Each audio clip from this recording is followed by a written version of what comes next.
Deuteronomy chapter 21. If someone is found slain, lying in a field in the land the Lord your God is giving you to possess, and it is not known who the killer was, your elders and judges shall go out and measure the distance from the body to the neighboring towns. Then the elders of the town nearest the body shall take a heifer that has never been worked and has never worn a yoke, and lead it down to a valley that has not been ploughed or planted, and where there is a flowing stream.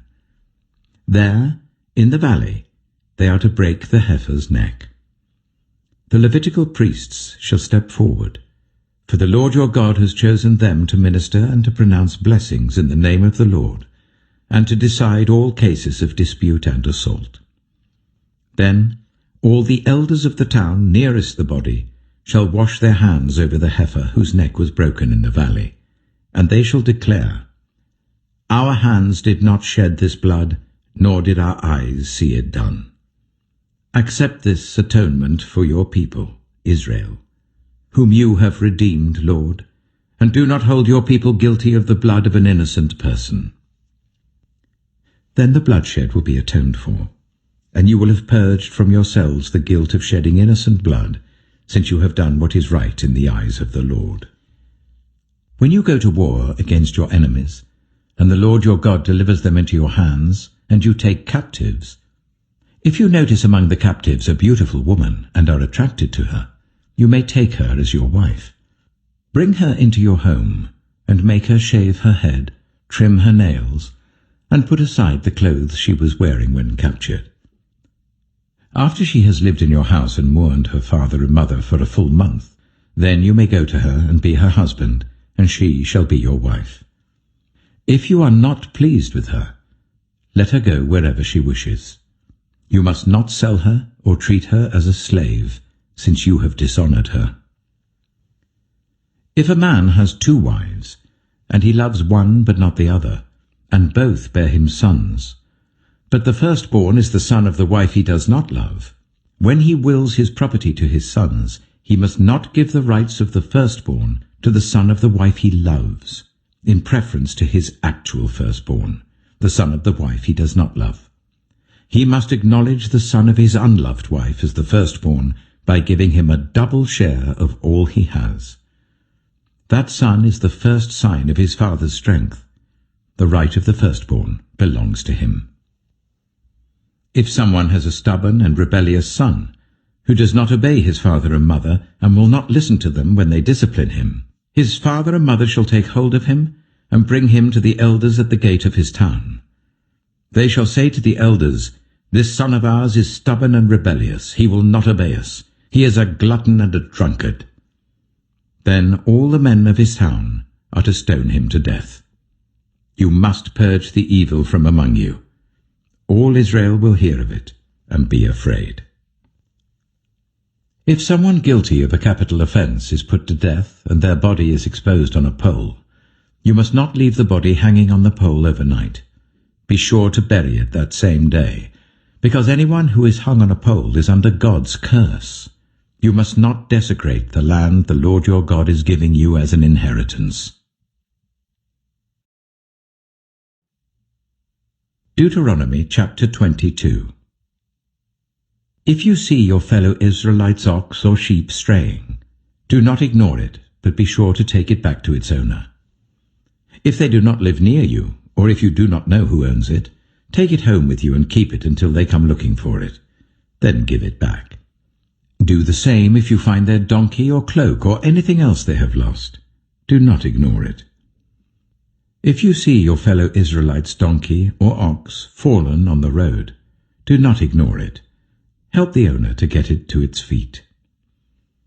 A woman must not wear men's clothing, nor a man wear women's clothing, for the Lord your God detests anyone who does this. If you come across a bird's nest beside the road, either in a tree or on the ground, and the mother is sitting on the young or on the eggs, do not take the mother with the young. You may take the young, but be sure to let the mother go, so that it may go well with you and you may have a long life. When you build a new house, make a parapet around your roof, so that you may not bring the guilt of bloodshed on your house if someone falls from the roof. Do not plant 2 kinds of seed in your vineyard. If you do, not only the crops you plant, but also the fruit of the vineyard will be defiled. Do not plough with an ox and a donkey yoked together. Do not wear clothes of wool and linen woven together. Make tassels on the 4 corners of the cloak you wear. If a man takes a wife, and after sleeping with her dislikes her, and slanders her and gives her a bad name, saying, I married this woman, but when I approached her, I did not find proof of her virginity, then the young woman's father and mother shall bring to the town elders at the gate proof that she was a virgin. Her father will say to the elders, I gave my daughter in marriage to this man, but he dislikes her. Now he has slandered her and said, I did not find your daughter to be a virgin. But here is the proof of my daughter's virginity. Then her parents shall display the cloth before the elders of the town, and the elders shall take the man and punish him. They shall fine him 100 shekels of silver, and give them to the young woman's father, because this man has given an Israelite virgin a bad name. She shall continue to be his wife. He must not divorce her as long as he lives. If, however, the charge is true, and no proof of the young woman's virginity can be found, she shall be brought to the door of her father's house, and there the men of her town shall stone her to death. She has done an outrageous thing in Israel by being promiscuous while still in her father's house. You must purge the evil from among you. If a man is found sleeping with another man's wife, both the man who slept with her and the woman must die. You must purge the evil from Israel. If a man happens to meet in a town a virgin pledged to be married and he sleeps with her, you shall take both of them to the gate of that town and stone them to death. The young woman because she was in a town and did not scream for help, and the man because he violated another man's wife. You must purge the evil from among you. But if out in the country a man happens to meet a young woman pledged to be married and rapes her, only the man who has done this shall die. Do nothing to the woman. She has committed no sin deserving death. This case is like that of someone who attacks and murders a neighbor. For the man found the young woman out in the country, and though the betrothed woman screamed, there was no one to rescue her. If a man happens to meet a virgin who is not pledged to be married, and rapes her, and they are discovered, he shall pay her father 50 shekels of silver. He must marry the young woman, for he has violated her. He can never divorce her as long as he lives. A man is not to marry his father's wife. He must not dishonor his father's bed.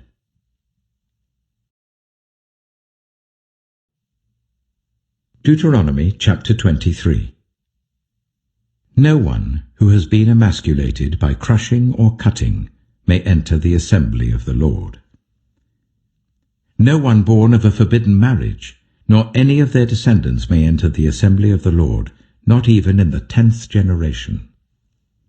No Ammonite or Moabite, or any of their descendants may enter the assembly of the Lord, not even in the 10th generation.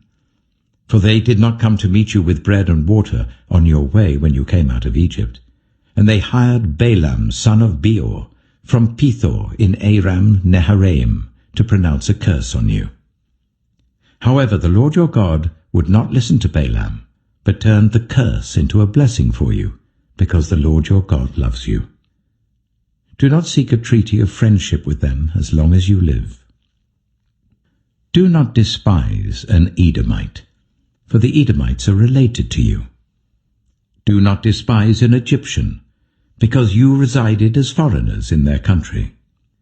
The 3rd generation of children born to them may enter the assembly of the Lord. When you set up camp against your enemies, keep away from everything impure. If one of your men is unclean because of a nocturnal emission, he is to go outside the camp and stay there. But as evening approaches, he is to wash himself, and at sunset he may return to the camp. Designate a place outside the camp, where you can go to relieve yourself. As part of your equipment, have something to dig with, and when you relieve yourself, dig a hole and cover up your excrement. For the Lord your God moves about in your camp to protect you and to deliver your enemies to you. Your camp must be holy, so that he will not see among you anything indecent and turn away from you. If a slave has taken refuge with you, do not hand them over to their master. Let them live among you wherever they like, and in whatever town they choose. Do not oppress them. No Israelite man or woman is to become a shrine prostitute. You must not bring the earnings of a female prostitute or of a male prostitute into the house of the Lord your God to pay any vow, because the Lord your God detests them both. Do not charge a fellow Israelite interest, whether on money or food or anything else that may earn interest. You may charge a foreigner interest, but not a fellow Israelite, so that the Lord your God may bless you in everything you put your hand to, in the land you are entering to possess. If you make a vow to the Lord your God, do not be slow to pay it, for the Lord your God will certainly demand it of you, and you will be guilty of sin. But if you refrain from making a vow, you will not be guilty. Whatever your lips utter, you must be sure to do, because you made your vow freely to the Lord your God with your own mouth. If you enter your neighbor's vineyard, you may eat all the grapes you want, but do not put any in your basket.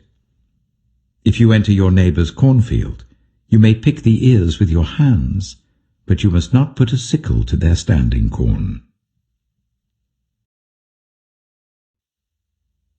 Psalm 63. You, God, are my God. Earnestly I seek you. I thirst for you.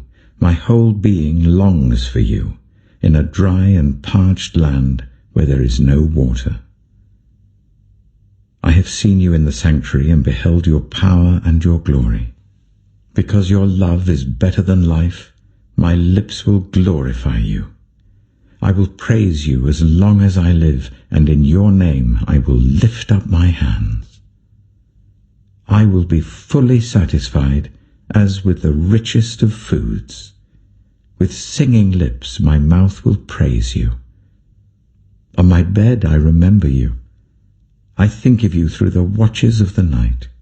Because you are my help, I sing in the shadow of your wings.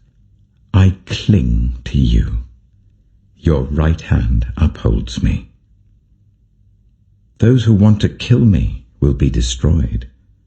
They will go down to the depths of the earth. They will be given over to the sword and become food for jackals. But the king will rejoice in God.